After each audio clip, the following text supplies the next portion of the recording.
बिल्कुल ये वक्त मैं मौजूद हाँ घियलपुर है रोड सरा ए रोड गुज़श्ता कई साल हैं तो टूट फूट है शिकार हैं माशरा बुदीना के ए रोड है जो कई साल हैं तो हमें ही हाल जबून हाली शिकार भी दिए आई सब जो इन्हें खिने चुखा सुबह टाइम स्कूल रोगा हमार भी मुश्किल सामना भी गए जो हल्क तकरीबन सदे तादाद लफ़ा हल्क हवा नहीं मर्दमा जो हमार भी मुश्किल सामना भी गए ब्याह शहरी फजी आए जो रहवासी हल्क मर्दमा आए फजे घर बोला खनू के आए नहीं छे चवणे आप 8 साल भी शुरू जो ये रोलड़ा शिकार है जो ठेकेदार खाए पत्थर विची न रहा हमारा तकरीबन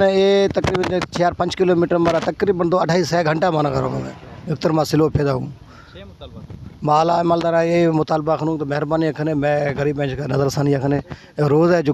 है जो कारा जल्दी जल्द मुकम्मल खने इन रोड के तकरीबन 8 साल थी इए भी आए असां पंहिंजा ईमानदारी ते वोट ॾींदा अचूं था पिया लेकिन इहे जेका वज़ीर आज़म MP MNA आहिनि इहे लेकिन असां खां नाइंसाफ़ी करनि था। हीअ असांजी रोड आहे जेका तकरीबन असांखे अधु घंटो लॻी वञे थो रस्ते में। अगरि रस्तो ठीकु हूंदो त इन रस्ते में का बि रुकावट न हूंदी जंहिंमें असां आसानी सां पंहिंजी गाॾी खे स्पीड सां हलाए सघूं था। को मतिलबु धड़ेल या कुझु गाॾी खसंदा उहे बि पुराणनि रोडनि ते खसनि था स्लो गाॾियूं हलनि थियूं वोट वठी पई रहिया आहिनि हिन टाइम ताईं असांखे कुझु बि कोन ॾिनो अथनि।